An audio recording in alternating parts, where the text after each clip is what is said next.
الحمد لله نحمده ونستعينه ونستغفره ونؤمن به ونتوكل عليه ونعوذ بالله من شرور أنفسنا ومن سيئات أعمالنا من يهده الله فلا مضل له ومن يضلل فلا هادي له وأشهد أن لا إله إلا الله وحده لا شريك له وأشهد أن محمدا عبده ورسوله صلى الله عليه وعلى آله وأصحابه وبارك وسلم تسليما كثيرا أما بعد أعوذ بالله من الشيطان الرجيم بسم الله الرحمن الرحيم وما آتيتم من ربا ليربو في أموال الناس فلا يربو عند الله وما آتيتم من زكاة تريدون وجه الله فأولئك هم المضعفون وقال الله تبارك وتعالى وما أرسلنا في قرية من نبي إلا أخذنا أهلها بالبأساء والضراء لعلهم يضرعون صدق الله العظيم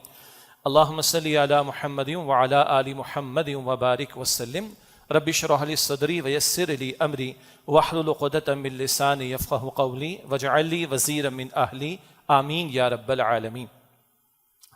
آپ حضرات کے علم میں ہے کہ تنظیم اسلامی کے مرکز میں مشاورت کے بعد ہم نے یہ طے کیا کہ کراچی میں مسجد جامع القرآن قرآن اکیڈمی میں 2 جمعوں کی ذمہ داری میرے پاس رہا کرے گی انشاءاللہ، مہینے کا دوسرا اور چوتھا جمعہ، اور جو مہینے کا پہلا اور تیسرا جمعہ ہے وہ قرآن اکیڈمی ماڈل ٹاؤن لاہور میں جو ہے وہاں پر انشاءاللہ ذمہ داری کا سلسلہ رہے گا۔ گزشتہ جمعے سے ہم نے پاکستان بھر میں ایک 3 ہفتوں پر مشتمل انسداد سود مہم کا آغاز کیا ہے۔ گزشتہ جمعے میرا خطاب رہا قرآن اکیڈمی لاہور میں، وہاں اس کے اغراض و مقاصد اور اس کا پس منظر بیان کیا گیا، اور یہاں مسجد جامع القرآن قرآن اکیڈمی میں ہمارے محترم بھائی ڈاکٹر الیاس صاحب نے یہ جو پاکستان میں سود کے خاتمے کی کوششیں رہی ہیں عدالتی سطح پر اور دیگر اعتبارات سے، اس کا ایک پس منظر آپ کے سامنے رکھا۔ کیونکہ یہ مہم کا سلسلہ بھی جاری ہے تو کچھ باتوں کی تذکیر اور یاد دہانی بھی ضروری ہے۔ البتہ ایک فوری نوعیت کا معاملہ بھی پورے ملک میں درپیش ہے۔ یہ جو شدید بارشوں کی وجہ سے اور سیلاب کی صورتحال پیدا ہوئی اور جس قدر بڑے پیمانے پر ایک تباہی آئی ہے، اللہ تعالیٰ عافیت کا سلامتی کا معاملہ عطا فرمائے، یقیناً اس پر بھی کلام کرنا ضروری ہے۔ تو آج کی گفتگو کے بنیادی طور پر تقریباً 3 حصے ہیں۔ پہلے حصے میں چاہوں گا کہ اس انسداد سود مہم کے تسلسل میں ہی ہم آپ کے سامنے یاد دہانی اور تذکیر کے طور پر قرآن حکیم کی چند وہ آیات جو سود کی حرمت کے حوالے سے آئی ہیں ان کا ترجمہ رکھ دیا جائے۔ مختصر 2-3 نقطے اس میں آ جائیں گے انشاءاللہ، یعنی ان کی تفصیل مقصود نہیں، ان کی تذکیر مقصود ہے، ان کی یاد دہانی مقصود ہے۔ اللہ کے نبی صلی اللہ علیہ وسلم کا جمعے کا خطبہ جو ہوا کرتا تھا، سنن نبی داؤد میں اس کی روایت موجود ہے کہ کان یقرأ القرآن ویذکر الناس، اللہ کے نبی علیہ السلام جمعے کے خطبے میں قرآن پڑھتے تھے اور لوگوں کو تذکیر فرماتے تھے، نصیحت فرمایا کرتے تھے۔ تو یہ بھی ایک ہم لوگوں سے کہ جن کے پاس ذمہ داری ممبر رسول کی ہے صلی اللہ علیہ وسلم، کہ قرآن حکیم کی طرف متوجہ کرنا اپنے آپ کو لوگوں کو۔ تو چند آیات قرآن حکیم ان کا ترجمہ اور چند احادیث مبارکہ ان کا ترجمہ میں آپ کے سامنے رکھ دوں گا۔ یہ تو تذکیر کا پہلا پہلو ہو جائے گا آج کی گفتگو میں۔ دوسرا حصہ گفتگو کا یہ ہے کہ جو بڑے پیمانے پر سیلاب کی کیفیت پیدا ہوئی، تباہی آئی ہے، یعنی بعض مرتبہ ایسی پکچرز لوگوں نے شیئر کر رکھی ہیں کہ جو مناسب نہیں ہیں، یعنی لاش کی بے حرمتی کرنا بھی منع ہے نا، تو اس طرح کی کیفیات کے ساتھ ان کو شیئر کرنا بھی کوئی اچھی بات نہیں ہے۔ لیکن بہرحال پوری بستیاں اجڑ گئی ہیں، وہ اپنی جگہ، حکومتوں کے نااہلی وغیرہ اپنی جگہ پر ایک مسئلہ ہے، لیکن مجموعی اعتبار سے پورے ملک کے اندر ایک بہت بڑا علاقہ جو ہے وہ زیر آب آ چکا ہے۔ اس کے حوالے سے بھی بہرحال اللہ کے دین میں رہنمائی موجود ہے، قرآن حکیم میں رہنمائی موجود ہے کہ یہ کیفیات کیوں آیا کرتی ہیں۔ تو کچھ آیات قرآن حکیم کی ان حالات کے حوالے سے بھی یاد دہانی کے طور پر ہمارے سامنے انشاءاللہ آئیں گی۔ اور تیسری بات یہ کہ ہمارے کرنے کا کام کیا ہے۔ میں اور آپ بڑے آرام سے اپنے گھروں میں بیٹھے ہیں، میں بھی اپنے بچوں کو کل سمجھا رہا تھا رات کو بیٹھ کر کہ بیٹا ہمارے گھر تو پکے ہیں، کھا بھی رہے ہیں، پی بھی رہے ہیں، کوئی مسئلہ ہی نہیں ہے، روٹین کی لائف ہماری گزر رہی، اسکول بند تو اور بچے مزے کر رہے ہیں، کرکٹ کھیل رہے ہیں۔ بیٹا ان کے بارے میں ذرا سوچو، ہم بڑے بھی ان کے بارے میں سوچیں جن کے گھر ہی اجڑ چکے ہیں۔ تو بہرحال کوئی احساس تو ہمارے دلوں میں ہو۔ اس کے حوالے سے چند باتیں کہ اپنے تعلق سے شکر کا پہلو، اور دوسرے کے لیے صبر کے پہلو کی تلقین کا معاملہ بھی، اور جن لوگوں کو بہرحال اس وقت بڑے پیمانے پر امداد کی ضرورت ہے تو ہم اپنا حصہ اس میں ڈالنے کی کوشش کریں۔ آخری حصہ گفتگو کا اسی تعلق سے ہوگا جس پر ہم توجہ کریں گے انشاءاللہ۔ تو آج کی گفتگو کا پہلا حصہ آیات قرآنی جن میں سود کی حرمت کا تذکرہ ہمیں ملتا ہے۔ آپ اور ہم جانتے ہیں کہ قرآن حکیم میں یہ اسلوب اللہ تعالیٰ نے اختیار کیا۔ ایک دن میں تو قرآن پاک نازل نہ ہوا، 23 برس میں کم و بیش اس کا نزول ہوا، تو شریعت کے احکامات تدریجاً بھی آئے ہیں، رفتہ رفتہ، گریجولی۔ شراب کی حرمت ہے، 2-3 مقامات پر اس کا ذکر کرنے کے بعد آخری حرمت کا ذکر آیا۔ اسی طرح سود کا معاملہ ہے جو اس معاشرے میں بھی جب نبی اکرم صلی اللہ علیہ وسلم کی بعثت ہوئی، آپ مبعوث کیے گئے، رسول بنا کر بھیجے گئے، اس وقت بھی سود کے معاملات تھے۔ تو تفصیل سے اللہ تعالیٰ نے آیات قرآنی گریجولی عطا فرمائی اور پھر اللہ کے رسول علیہ السلام نے بھی تذکرہ فرمایا۔ لیکن جیسے کہ میں نے عرض کیا، اس وقت مقصد ان آیات کی تشریح نہیں ہے، تفسیر تو بڑا بھاری لفظ ہو جائے گا، بڑا لفظ ہو جائے گا۔ اس موقع پر ان آیات کی یاد دہانی مقصود ہے۔ ہمارے ہاں بہت عرصے پہلے ایک کتابچہ شائع ہوا، یہیں ہمارے استاد انجینئر نوید احمد صاحب، اللہ تعالیٰ ان کی مغفرت فرمائے، ڈاکٹر اسرار صاحب کے بڑے پیارے شاگردوں میں سے، تو انہوں نے یہ کتابچہ مرتب کیا تھا۔ کچھ مجھے بھی الحمدللہ ان کے ساتھ کام کرنے کا موقع ملا تھا۔ جب یہ 99 کا سپریم کورٹ آف پاکستان کے شریعت اپیلنٹ بینچ کا ڈیسیشن آیا تھا اور اس کے بعد جنرل مشرف کے دور میں بینچ بدلا گیا اور یہ فیصلہ بھی کالعدم ہو گیا، یوں کہیے کہ اس کو ریفر بیک کر دیا گیا فیڈرل شریعت کی کورٹ کی طرف۔ تو جب 2002 میں یہ معاملہ مشرف صاحب کے دور میں ہوا تو یہیں پہ ہمارے ایک اجتماع تھا، اس سے قبل ہم نے اس کی پریزنٹیشن تیار کرنی تھی، بعد میں اسی کو کتابچے کی شکل دی گئی۔ تو یہاں کراچی میں انجمن خدام القرآن سندھ کراچی کے تحت یہ کتابچہ شائع ہوتا ہے، سود، اس کی حرمت، خباثتیں، اشکالات، یعنی جو سوالات ہیں ان کے جوابات۔ تو یہ بہت قیمتی ایک ڈاکیومنٹ ہے، ہماری ویب سائٹ قرآنacademy.com وہاں پر بھی موجود۔ اسی طرح جو تنظیم اسلامی کی ویب سائٹ ہے tanzeem.org، وہاں پر بھی انسداد سود مہم کے حوالے سے بہت سارا مواد موجود ہے۔ جو لوگ بھی، ویسے تو اسمارٹ فون اکثر لوگ استعمال کر رہے ہیں آج کل، لیکن جو لوگ بھی استعمال کرتے ہیں اور یہ مواد دوسروں کو شیئر کرنا چاہیں تو ہماری دونوں ویب سائٹس قرآنacademy.com، یہ انجمن خدام القرآن سندھ کراچی کی ہے، اور tanzeem.org یہ تنظیم اسلامی کی آفیشیل ویب سائٹ ہے، وہاں پر بھی کتابچہ آپ کو انشاءاللہ مل جائے گا۔ اسی میں سے ایک ترتیب نزول کے اعتبار سے جو آیات کا نزول ہوا ان میں سب سے پہلے مکی دور میں، بہت اہم نقطہ ہے، سود کی حرمت کے آخری احکامات تو مدنی دور میں آئے، اور آپ اور ہم جانتے ہیں کہ شریعت کے کئی احکامات مدنی دور میں آئے ہیں۔ مکی دور میں مکی صورتوں میں ایمانیات کا بیان ہے، توحید کے دلائل ہیں، انبیاء اور رسول کی داستان اور واقعات ہیں، اور آخرت کی فکر ہے، اعتراضات کے جوابات ہیں، شرک کی نفی، یہ موضوع، اور کچھ اخلاقی ہدایات اور چند احکامات۔ لیکن مدنی دور میں آئیں گے تو وہاں قتال فی سبیل اللہ، ہجرت کا تذکرہ، قتال فی سبیل اللہ، نفاق کے موضوع کا بیان، شریعت کے احکامات، عبادات سے متعلق، معاملات سے متعلق، معاشرت سے متعلق، فیملی لائف سے متعلق، گھریلو زندگی سے متعلق، معیشت سے متعلق، وہ مدنی دور میں احکامات آئے۔ البتہ اس سود کی حرمت کی طرف توجہ دلانے کے لیے پہلی آیت یہ سورہ روم کی آیت نمبر 39 ہے، 6 نبوی یعنی آغاز وحی کے 6 برس اس کا نزول ہوا۔ ارشاد ہوا وما آتیتم من ربا لیربو فی اموال الناس فلا یربو عند اللہ، تم جو مال دیتے ہو سود پر کہ بڑھتا رہے لوگوں کے مال میں، سو وہ بڑھتا نہیں اللہ کے ہاں۔ وما آتیتم من زکاۃ تریدون وجہ اللہ، اور جو دیتے ہو تم زکوٰۃ کے طور پر تاکہ اللہ کی رضا حاصل کرو، فاولئک هم المضعفون، تو ایسے مال بڑھتے رہیں گے۔ اللہ اکبر۔ بظاہر کیا ہوتا ہے، کسی نے کسی کو ₹1,00,000 دیا 10% سود پر، واپس کتنا ملے گا؟ 1,10,000۔ اللہ کہتا ہے نہیں، یہ کم ہو رہا ہے۔ اور کسی کے پاس ₹1,00,000 ہو، 2.5% زکوٰۃ دے دے تو 2,500 نکل گیا، کتنا بچا؟ 97,500، کم ہوا نا؟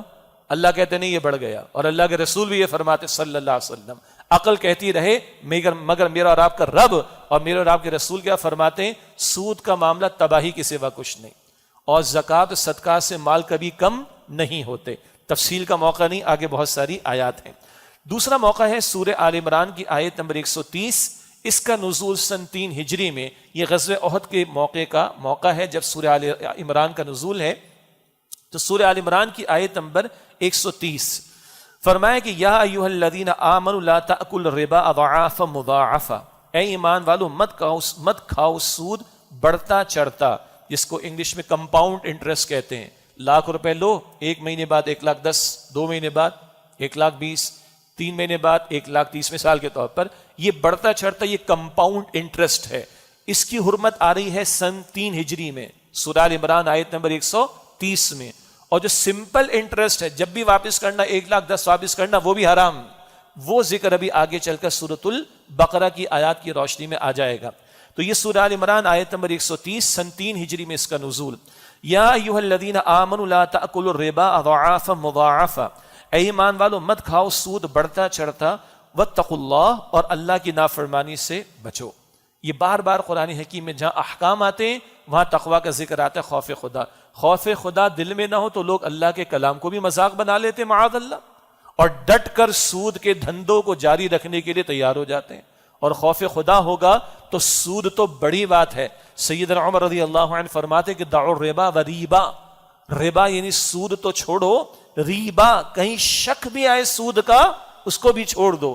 جب خوف خدا ہوگا تو شک کو بھی چھوڑے گا، اور خوف خدا نہیں ہوگا تو بڑے بڑے حرام آرام سے ارتکاب کر لے گا. اس کا اللہ محفوظ رکھے. اس لیے بار بار احکام کے ساتھ تقویٰ کا ذکر. واتقوا اللہ، اور اللہ کی نافرمانی سے بچو. لعلکم تفلحون، تاکہ تم فلاح پا سکو. واتقوا النار التي اعدت للکافرین، اور بچو اس آگ سے جو تیار کی گئی ہے کافروں کے لیے. یہ سود کے دھندے کہاں لے جائیں گے تمہیں؟ جہنم کی آگ کی طرف. اللہ ہم سب کو جہنم کی آگ سے بھی بچائے اور سود کی ہر شکل سے اللہ ہم سب کی حفاظت فرمائے. تیسرا مقام ہے سورۃ النساء کی آیات 160 اور 161.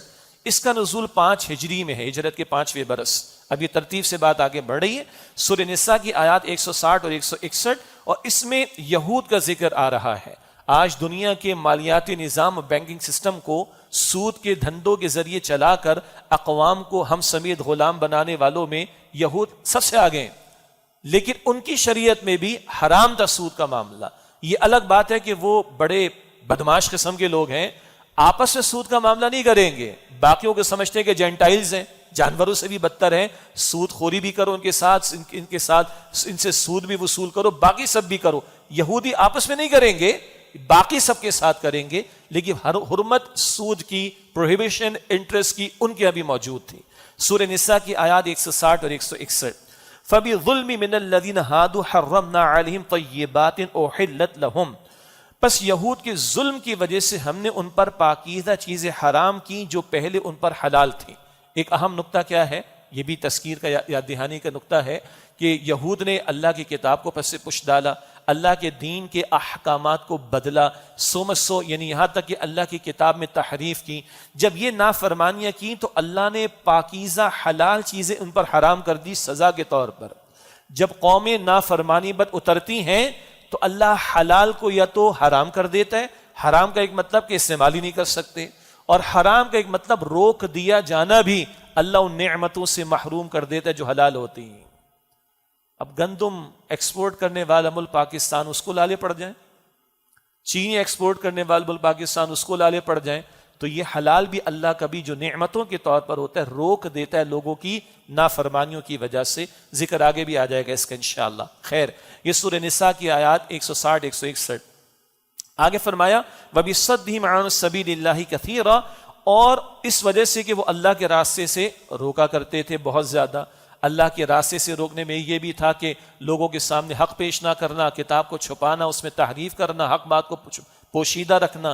جیسے رسول اللہ علیہ السلام کے دور کے یہود کے علماء کو دیکھیں، وہ جانتے تھے رسول اللہ علیہ السلام کو. قرآن پاک فرماتا ہے یعرفونہ کما یعرفون ابناءہم، سورہ البقرہ کی آیت 148 سے کم و بیش اپنے بیٹوں کی طرح حضور کو جانتے صلی اللہ علیہ وسلم. مگر حسد کی وجہ سے کہ بنی اسرائیل سے نبوت لے کر کہاں دے دی گئی؟ بنی اسماعیل میں. اس حسد کی وجہ سے انہوں نے نہ صرف کہ حضور کو مانا نہیں بلکہ اپنے لوگوں کو بھی حق سے روکا. اس وجہ سے بھی کہ وہ حق کے راستے سے بنی اسرائیل کے یہود روکتے تھے، اللہ نے ان پر پاکیزہ چیزوں کو حرام قرار دیا. آگے فرمایا کہ وَأَخْذِهِمُ الرِّبَا، اور اس وجہ سے کہ وہ سود لیا کرتے تھے، یہ سود خوری کی وجہ سے بھی حلال چیزیں اللہ نے روک دی. کوئی سمجھنا چاہے نا کہ سود خوری کے نتائج کیا ہوتے ہیں، اللہ حلال کو بھی روک دیتا ہے، نعمتوں سے محروم کر دیتا ہے، زندگی کو اجیرن کر دیتا ہے. آج یہ سارے حالات ہم اپنے سامنے دیکھ رہے ہیں. یہود کے ساتھ بھی ہوا. فرمایا وَأَخْذِهِمُ الرِّبَا، اور ان کے سود لینے کی وجہ سے بھی اللہ نے ان پر مراد پاکیزہ چیزوں کو حرام کر دیا.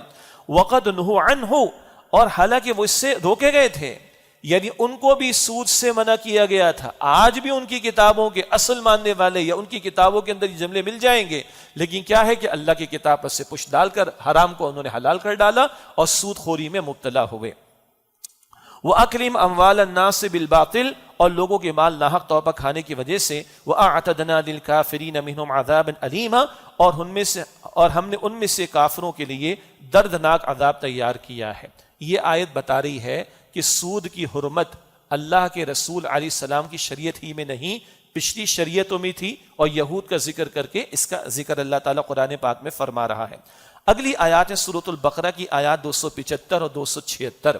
یہ وہ آخری آیات میں سے ہیں جن کا نزول 9 ہجری میں ہوا ہے. سن 9 ہجری میں ان آیات کا نزول. فرمایا الذین یأکلون الربا لا یقومون الا کما یقوم الذی یتخبطہ الشیطان من المس، جو لوگ سود کھاتے ہیں وہ نہیں اٹھیں گے، مراد ایک ہے قیامت کے دن، مگر جس طرح اٹھتا ہے وہ شخص کے جس کے حواس کھو دیے ہوں شیطان نے چھو کر، جس کو شیطان نے چھو کر پاگل کر دیا ہو. یہ پاگل پنے کی کیفیت سود خوروں کی اور مال کی محبت میں ڈوب کر پاگل بن جانے والوں کی دنیا میں بھی دیکھی جا سکتی ہے. البتہ اصل یہ کیفیت اس کا ظہور کہاں ہوگا؟ آخرت کے اندر. اب یہ بھی جان لیجئے بندہ جس حال میں دنیا سے جاتا ہے اس حال میں کھڑا بھی کیا جا سکتا ہے.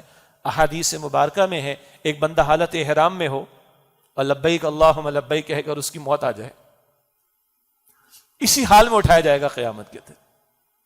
تو سود خور ہے اور آج پاگل پنے میں مبتلا ہے، اسی پاگل پنے کی کیفیت کے ساتھ کھڑا کیا جائے گا کہ جس کو شیطان نے چھو کر پاگل کر دیا ہو، حواس باختہ کر دیا ہو. ذالک بانہم قالوا انما البیع مثل الربا، یہ اس لیے یہ حالت اس وجہ سے ان کی ہوئی کہ وہ کہتے تھے کہ تجارت بھی تو ایسی ہے جیسے کہ سود لینا. وَأَحَلَّ اللَّهُ الْبَيْعَ وَحَرَّمَ الرِّبَا، حالانکہ اللہ نے حلال کیا ہے تجارت کو اور حرام کیا ہے سود کو. یہ عقل پرستوں کے دلائل ہیں جو شیطان کے ورغلامے میں آ کر پاگل بن جاتے ہیں. بھائی کہتے بھائی ₹1,00,000 میں نے کسی کو دیا جی اور 10,000 میں اس پہ لے رہا ہوں، تو یہ بھی تو تجارت کی طرح ہے. ₹1,00,000 کی ایک پروڈکٹ تھی، ایک چیز تھی، میں نے 1,10,000 کی بیچ دی. 10,000 جیسے میں پروفٹ یا منافع لے رہا ہوں، ایسے ہی میں ₹1,00,000 دے کے 10,000 اس پہ سود اگر لے رہا ہوں، تو فرق کیا ہوا؟ دونوں ایک جیسے ہی تو ہیں. بظاہر لگ رہا ہے یہاں اللہ نے آگے کوئی عقلی دلیل نہیں دی. باقی ہر ایک کو پتا ہے کہ تجارت ریڑھی والے سے لے کے بڑی بزنس یا کمپنی چلانے والے کو بھی پتا ہے کہ تجارت کسے کہتے ہیں، اور محض مال دے کر بیٹھے رہ کر کمانا کسے کہتے ہیں.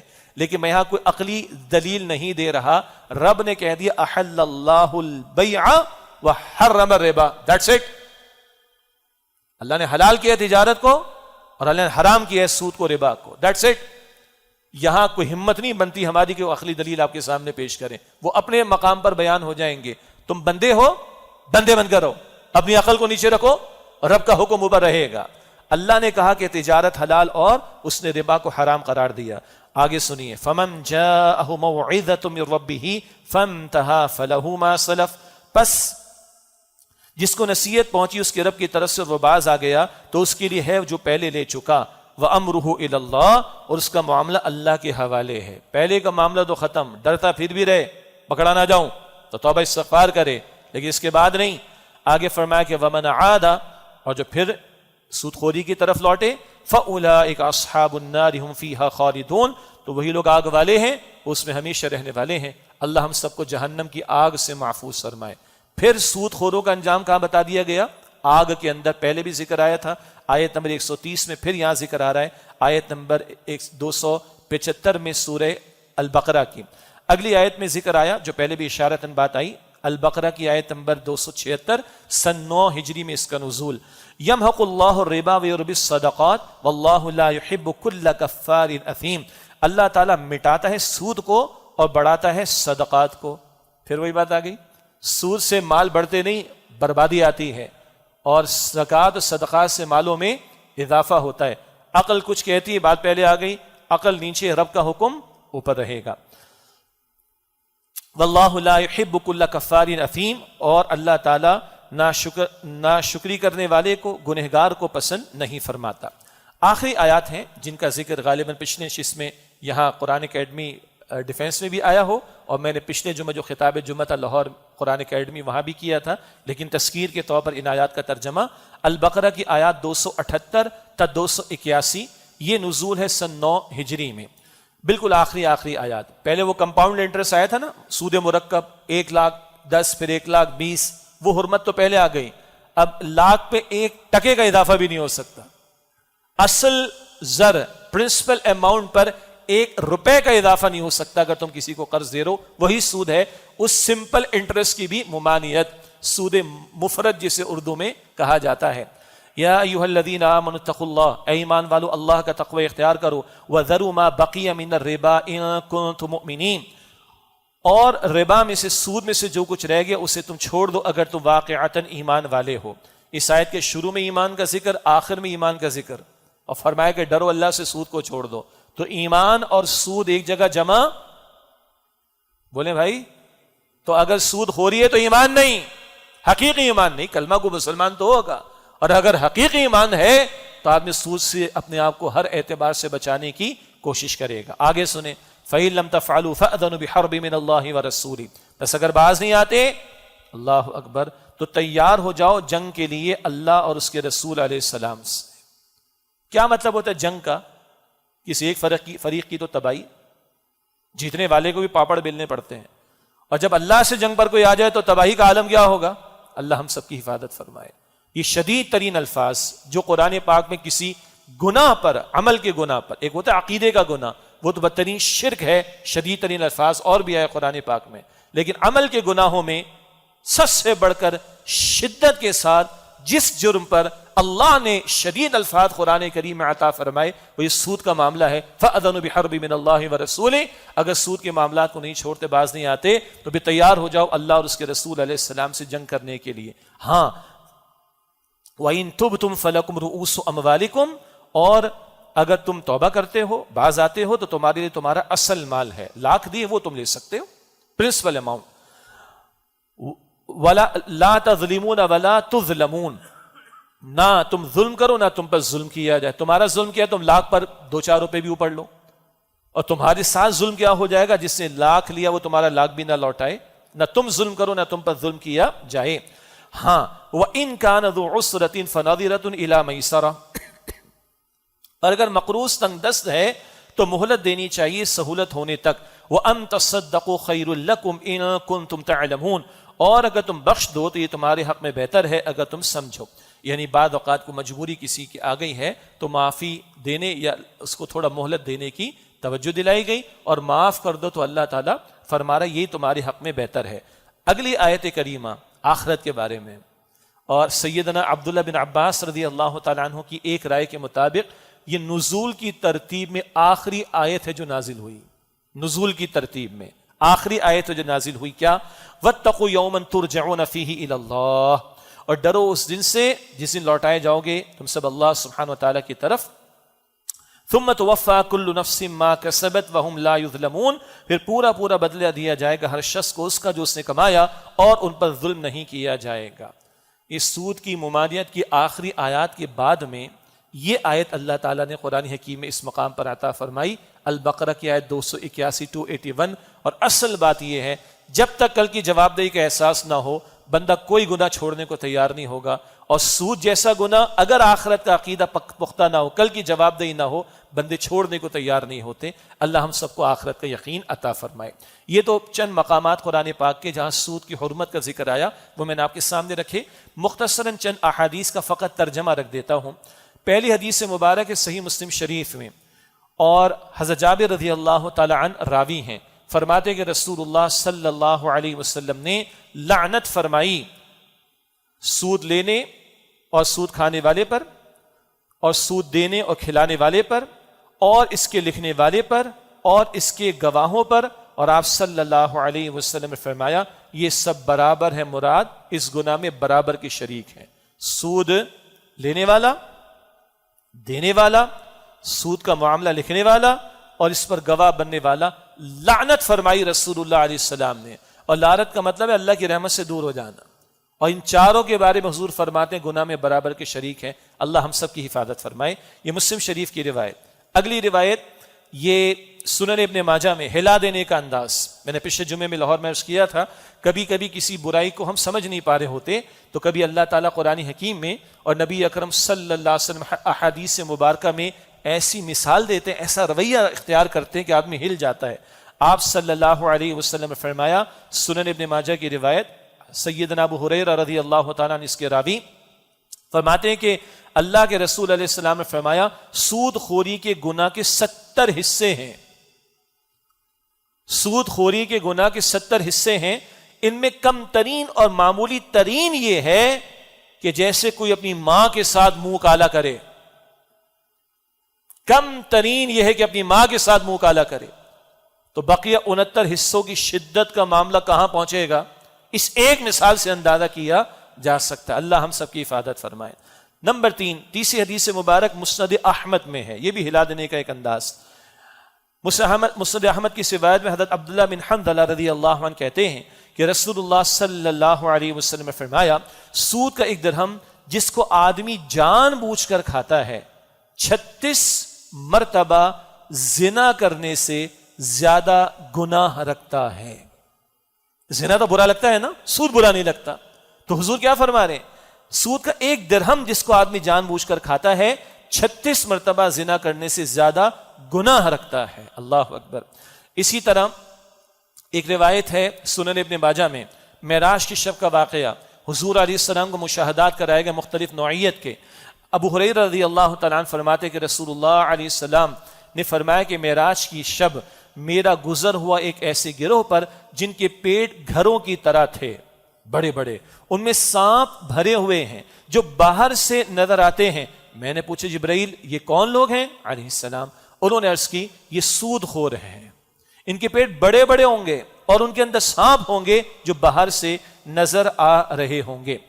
ایک اور روایت ہے مسند احمد کی، حضرت سمرہ بن جندب رضی اللہ تعالیٰ عنہ سے روایت، کہتے ہیں کہ نبی اکرم علیہ السلام نے فرمایا، معراج کی رات میں نے دیکھا ایک شخص نہر میں تیر رہا ہے اور اسے پتھروں سے مارا جا رہا ہے۔ میں نے پوچھا یہ کیا ہے؟ مجھے بتایا گیا یہ سود کھانے والا ہے، نہر میں تیر رہا پتھروں سے مارا جا رہا ہے، مرے گا نہیں، وہاں موت نہیں آنی، ثم لا يموت فيها ولا يحيى، نہ مرے گا نہ جیے گا۔ اللہ ہم سب کو جہنم کے عذاب سے بچائے اور اللہ سود کی ہر شکل سے ہم سب کی حفاظت فرمائے۔ باقی تنظیم اسلامی کے تحت جیسے کہ عرض کیا گیا کہ انسداد سود مہم مستقل جاری ہے، 11 سپٹمبر تک جاری رہے گی انشاءاللہ تعالی۔ آئندہ بھی اس حوالے سے مزید گفتگو کریں گے۔ البتہ میں نے ابتدا میں عرض کیا تھا، اس وقت ایک بہت بڑی آزمائش سے یہ ملک گزر رہا ہے، بہت بڑی آزمائش، بڑے پیمانے پر تباہی، ملک کا ایک بہت بڑا رقبہ جو ہے وہ اس وقت زیر آب آ چکا ہے۔ یہ شدید بارشوں کا معاملہ اور یہ سیلاب کی کیفیات کا معاملہ، زندگی اجیرن ہو گئی ہے۔ آئیے قرآن حکیم کی چند آیات، اور جمعے کا مقصد میں نے عرض کیا تھا آیات قرآنی کے ذریعے تذکیر اور یاد دہانی۔ اللہ تعالیٰ نے قرآن حکیم میں کہیں کہیں اپنے قانون عذاب کو بیان کیا۔ اللہ کن کو ہدایت دیتا ہے، کن کو گمراہ فرما دیتا ہے، اللہ کنہیں رحمت سے نوازتا ہے، کن کو عذاب میں مبتلا کرتا ہے۔ ایک تو یہ انداز آتا ہے، ایک اللہ تعالیٰ اس کے بیان میں یہ بھی بتاتا ہے کہ اللہ کی طرف سے آزمائشیں آتی ہیں اور ان آزمائشوں میں مقاصد ہوتے ہیں، سیلابوں کا آ جانا، طوفانوں کا آ جانا، قحط کا آ جانا اینڈ سو آن۔ چنانچہ چند آیات کریمہ اللہ تعالیٰ نے کبھی ارشاد فرمایا سورہ آراف آیت نمبر 94 میں، وَمَا أَرْسَلْنَا فِي قَرْيَةٍ مِّن نَبِيٍّ إِلَّا أَخَذْنَا أَهْلَهَا بِالْبَأْسَاءِ وَالضَّرَّاءِ لَعَلَّهُمْ يَضَّرَّعُونَ۔ اللہ تعالیٰ فرماتے جب کبھی کسی بستی میں، علاقے میں ہم نے کسی نبی کو بھیجا تو وہاں کے رہنے والوں کو ہم نے سختیوں میں اور تکلیفوں میں پکڑا، مبتلا کیا۔ حکمت کیا ہے؟ لَعَلَّهُمْ يَضَّرَّعُونَ، تاکہ یہ لوگ اللہ کے حضور روئیں اور گڑ گڑائیں۔ آزمائشوں کا آنا، چھوٹے چھوٹے عذابوں کا آنا، تنبیہات کہیں ان کا آنا، ایک بڑا مقصد کیا ہے؟ لوگوں کے دل نرم ہو اور لوگ اللہ کے حضور رجوع کریں اور گڑ گڑائیں۔ ہمارا حال تو یہ ہے، یہ قرآن اکیڈمی، DHA کراچی، مسجد جامع القرآن، پیچھے سمندر، جب کبھی بھی طوفان کی کوئی پیشن گوئی ہوتی ہے تو قوم سڑکوں پر آ کر کھڑی ہوتی، ذرا لہریں تو دیکھیں کتنی اونچی اٹھیں گی، ذرا 20 سمندر تو پہنچ جائے جہاں تک خشکی کو کھینچ دیا گیا ہے، یہاں پر کچھ انتظام کر دیا گیا۔ اور اگر پولیس والے یہاں پر بیریئرز لگاتے ہیں تو من چلے نوجوان جو ہے وہ لاتے مار کر جا کے سمندر پہ کھڑے ہوتے ہیں اور وکٹری کا نشان بناتے ہیں، انا للہ و انا الیہ راجعون۔ Is it a picnic time؟ اللہ اکبر کبیرہ. کالی آندھیاں چلتی، شدید طوفانی بارشیں ہوتی، شدید ہوائیں چلتی، اللہ کے پیغمبر حالت سجدہ میں ہوتے، اور ہم ان مواقع پر پکنک مناتے. انا للہ و انا الیہ راجعون. کچھ تہذیبیں اللہ نے مٹا دی، کچھ مقامات اللہ نے مٹا ڈالے پچھلی اقوام میں. آج ہم نے ان پر جو ہے وہ ہسٹوریکل پلیسز کے نام پر بڑے بڑے فنکشنز، موئنجو داڑو، یہ سندھ گورنمنٹ، اس کے کروڑوں روپے وہاں پر لگتے ہیں، جناب فنکشن ہو رہا ہے. انا للہ و انا الیہ راجعون. یعنی ٹنوں مٹی تو نکال لیے، چھٹاک بھر عبرت حاصل کرنے کو تیار نہیں ہوتے. بہرحال یہ کیفیات آتی، اللہ فرماتے ہیں کہ اس کی طرف سے آتی ہیں، اور ان میں مقصد کیا ہوتا ہے؟ لوگوں کے دل نرم ہو، لوگ روئیں گڑ گڑائیں، اللہ سبحانہ و تعالیٰ کی طرف رجوع کریں. اسی طرح اللہ تعالیٰ فرماتا ہے سورۃ السجدہ کی آیت نمبر 21 میں. بانی تنظیم اسلامی ڈاکٹر اسرار صاحب رحمۃ اللہ علیہ اکثر اپنے دروس اور خطابات میں اس آیت کا حوالہ دیا کرتے تھے امت کو متوجہ کرنے کے لیے. اللہ تعالیٰ فرماتے ہیں سورۃ السجدہ کی آیت نمبر 21 میں وَلَنُذِيقَنَّهُم مِّنَ الْعَذَابِ الْأَدْنَىٰ دُونَ الْعَذَابِ الْأَكْبَرِ لَعَلَّهُمْ يَرْجِعُونَ. اور ہم انہیں چھوٹے عذاب میں ضرور مبتلا کریں گے بڑے عذاب کے آنے سے پہلے، لَعَلَّهُمْ يَرْجِعُونَ، تاکہ لوٹے اللہ کی طرف. بڑے عذاب تو قوموں پر آئے جب قومیں مٹا دی گئیں. نوح علیہ السلام، ہود علیہ السلام، صالح علیہ السلام، لوط علیہ السلام، شعیب علیہ السلام کی قومیں مٹا دی گئیں. قرآن کریم میں بار بار تذکرہ ہے. مگر اس بڑے عذاب سے پہلے بھی چھوٹے چھوٹے عذاب، جس کو میں تنبیہات بھی کہہ رہا ہوں، آزمائشیں بھی کہہ رہا ہوں، چھوٹا عذاب بھی کہہ رہا ہوں. کیا مقصد ہوتا ہے؟ لعلہم یرجعون، تاکہ لوگ لوٹے اللہ کی طرف. اسی طرح قرآن پاک فرماتا ہے سورۃ الروم کی آیت نمبر 41 میں، سورۃ الروم آیت نمبر 41 میں ذکر آیا ظہر الفساد فی البر والبحر بما کسبت ایدی الناس. خشکی اور تری میں فساد برپا ہو گیا لوگوں کے کرتوتوں کی وجہ سے. لیذیقہم بعض الذی عملوا، تاکہ اللہ ان کے بعض اعمال کا مزہ انہیں چکھائے. لعلہم یرجعون، تاکہ وہ لوٹیں اللہ سبحانہ و تعالیٰ کی طرف. سارے کرتوت نہیں. قرآن پاک کم سے کم 2 مرتبہ فرماتا ہے اگر ہر حرکت پر اللہ پکڑنے پر آ جائے، ایک جاندار زمین پر اللہ نہ چھوڑے. نہیں، کچھ اعمال کا مزہ چکھائے. اس کچھ کا مزہ چکھانے میں حکمت کیا ہے؟ لعلہم یرجعون، تاکہ لوگ لوٹیں اللہ کی طرف، روئیں اللہ کے حضور، گڑ گڑائیں اللہ کے حضور، پلٹیں اللہ کے حضور، چھوڑ دیں گناہوں کو، توبہ کریں، مانگیں اللہ سے، استغفار کریں، اللہ کے حضور جھک جائیں، اپنے اعمال کی اصلاح کر لیں. ان تنبیہات اور آزمائشوں میں ایک بہت بڑا مقصد یہ بھی ہوا کرتا ہے. اور کبھی پھر اللہ عذابوں کی کیفیات سے گزارتا ہے. سورۃ الانعام کی آیت نمبر 65، یہ بھی اکثر و بیشتر بانی تنظیم اسلامی استاد محترم ڈاکٹر اسرار صاحب رحمۃ اللہ علیہ سنایا کرتے تھے. اللہ فرما رہے ہیں قل هو القادر على ان يبعث عليكم عذابا من فوقكم. اے نبی علیہ السلام فرما دیجئے وہ اللہ اس بات پر قادر ہے تمہارے اوپر سے عذاب بھیجے، او من تحت ارجلکم، یا تمہارے نیچے سے عذاب بھیجے، او یلبسکم شیعا، یا اللہ تمہیں گروہوں میں تقسیم کر دے، ویذیق بعضکم بأس بعض، اور ایک گروہ کی طاقت کا مزہ دوسرے کو چکھا دے. 3 قسم کے عذاب، اوپر سے، نیچے سے، اور گروہ میں تقسیم کر دینا. اوپر سے پتھر بھی اللہ نے برسائے لوط علیہ السلام کی قوم پر، شعلے بھی برسائے شعیب علیہ السلام کی قوم پر، اوپر سے طوفانی بارش بھی آ گئی نوح علیہ السلام کی قوم پر، نیچے سے عذاب قوم نوح علیہ السلام کی قوم پر بھی آ گیا، نیچے سے عذاب فرعون اور آل فرعون کو غرق کر دیا گیا، نیچے سے عذاب سورۃ القصص میں ہے ذکر قارون کو دھسا دیا گیا. یہ ہم پڑھتے ہیں نا قرآن حکیم میں. مفتی شفیع صاحب رحمۃ اللہ علیہ نے بھی اور دیگر مفسرین نے بھی لکھا اوپر سے عذاب یہ بھی کہ اللہ ظالم حکمرانوں کو مسلط کر دے. کچھ کہنے کی ضرورت ہے؟ اوپر سے عذاب ظالم قسم کے باسز کو اللہ تعالیٰ امپلائیز پر مسلط کر دے، ظالم قسم کے مالکان کو مسلط کر دے. یہ اوپر کا عذاب یہ بھی ہوتا ہے. اور نیچے کا عذاب حکمراں ہے مگر عوام ان کے کنٹرول میں نہ ہو، یہ نیچے کا عذاب ہے. اولاد ماں باپ کے کنٹرول میں نہ ہو، آپے سے باہر، یہ نیچے کا عذاب ہو سکتا ہے. امپلائیز اپنے مینیجرز کے کنٹرول میں نہ ہو، یہ بھی نیچے کا عذاب ہو سکتا ہے. یہ بڑا براڈر پرسپیکٹو. اور تیسرا کیا ہے؟ اللہ گروہوں میں تقسیم کر دے اور ایک کی طاقت کا مدہ دوسرے کو چکھا دے. کراچی والے اچھی طرح پچھلے سالوں کو جانتے کہ نہیں؟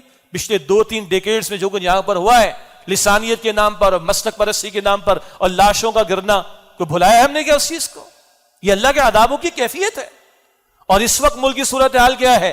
عید الفطر پر بھی علماء کرام کو اور بہت ائمہ مساجد کو کہنا پڑا اپنی زبان کو کنٹرول میں رکھو. کس طرح کی زبانیں سیاستدان استعمال کر رہے ہیں کہ ملک کو توڑنے کی طرف لے جانے کی باتیں تو نہیں ہو رہی.